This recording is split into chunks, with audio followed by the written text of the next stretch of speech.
I want to suck your blood! Well, I want to suck your blood, Malzeno! But you don't have the blood! Right! Okay, goodbye! Okay, bye. Hello, ladies and gentlemen, Sunbreakers of all ages. How do you do? No, seriously. Good, I hope. Today I want to talk to you about a skill that I'm sure you've seen, perhaps used, and probably gone, this is cool. But I want to today go over just how cool it is, just how powerful it is, just how much you really should be looking at it just that bit more.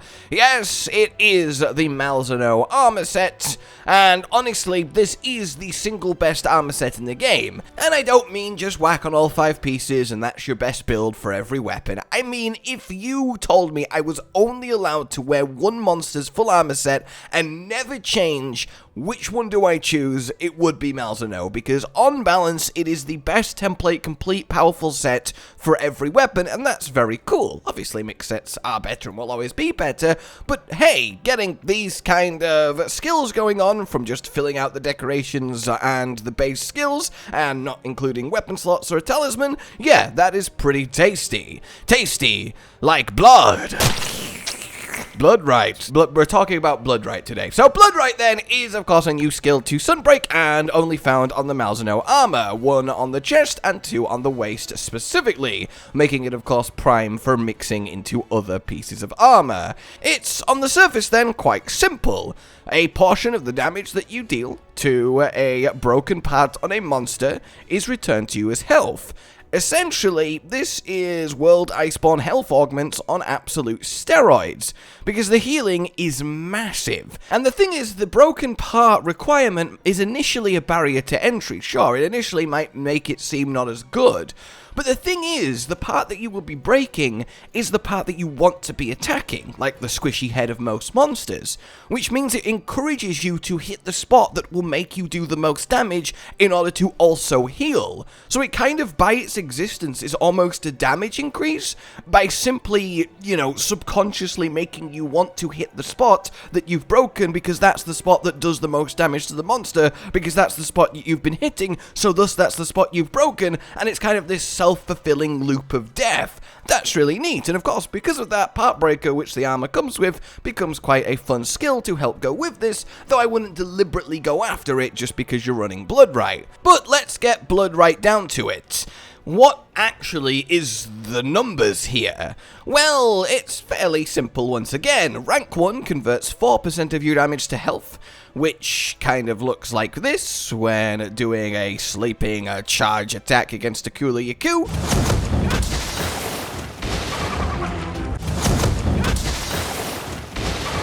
Rank 2 converts 7% of the damage you deal to health, which looks like this.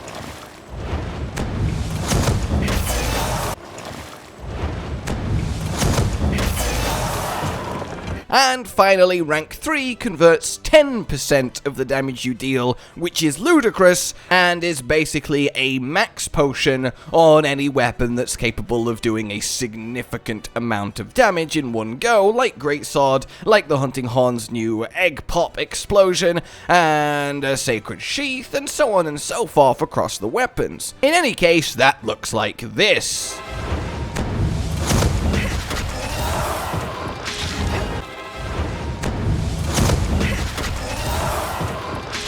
So you can see there is quite the appreciable comparison between the 3 ranks. The thing to note initially though is ranks 2 and ranks 3 are fairly close together, which means you can get away with just wearing the Malzeno waist for the Bloodrite and then using different 4 pieces of armor in the other slots and combine it with other builds. That's really effective and that's really potent. The difference between the 7 and 10% isn't much. I mean, it's literally 3%, but in practice doesn't feel that bad. Rank 1 feels kinda useless, and it's kind of in the territory of not really worth using the Malzeno chest for. This pretty much is a nothing 2 or 3 skill, and honestly, especially if you are a weapon like Greatsword that does hit big chunky numbers, 2 ranks is definitely enough, because 7% of greatsword damage converted to healing is ridiculous, and essentially, yeah, a guaranteed full heal every true charge to a broken part, which is obviously ridiculously good. But of course, this is fantastic for every single weapon, just as health augment was, and it's really cool to see it back in a much more niche way, so it's not as prevalent and, let's be honest, kind of broken, but still very worth using and very cool thematically, because of course it ties into the life-stealing vampire whole shenanigans that is Sunbreak. I am a massive fan of this skill, and there is a few other cool interactions that you can pull off if you use it. Indeed, of course, Recovery Up, which increases the healing you take from all sources by 10, 20, and 30% respectively, depending on the rank, of course does apply to this. So if you have all 3 ranks of Bloodrite and then combo in with Recovery Up level 3, well then instead of healing for 10% of your damage when attacking a broken part, you'll be healing 13%, which is basically like having rank 4 of the skill, so that's kinda silly.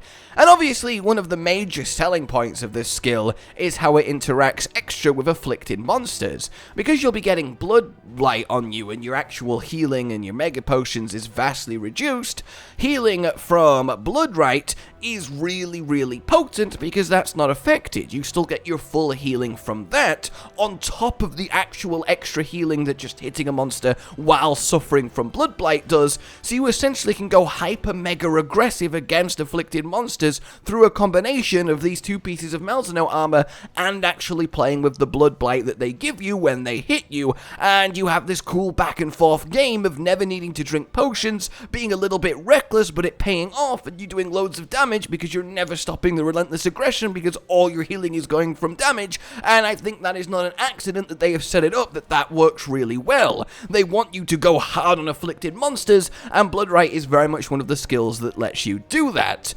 Of course, though, the champion use, I think, for Bloodrite is, well, the final boss's armor skill, Dereliction. This gives you a massive damage boost of plus 35 raw. That is huge for free skills. It is potent, it is fantastic, and is one of the ways to achieve the highest damage in the game for any weapon that likes raw, which is most of them. And of course, the cost for this is to have your health slowly drained by the curios.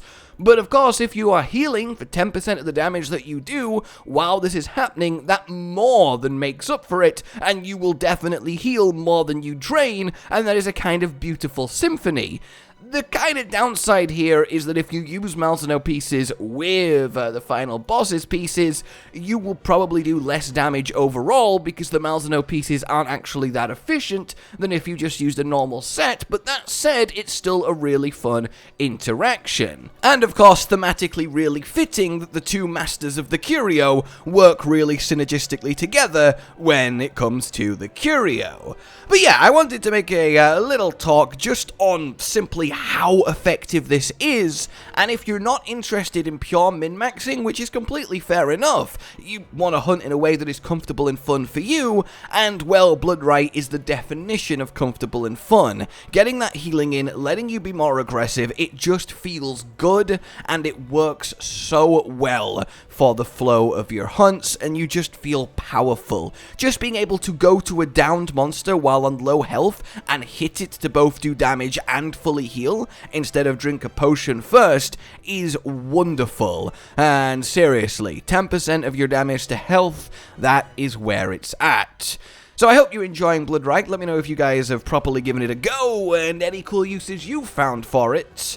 For now, though, like if you enjoyed this, subscribe and hit the bell for more Sunbreaky goodness. Consider supporting the future of this channel on Patreon down below, and until we meet again, a goodbye. Josh, Cotton, and Hollow with the videos, dropping the humor like a hammer on your tippy toes, bringing entertainment on a daily arrangement to take our insanity and turn it into entertainment. Yes, I said entertainment twice, to reiterate that it is nice to look into your faces on a mostly daily basis when you let us in your homes to make the whole world a stage. Goodbye.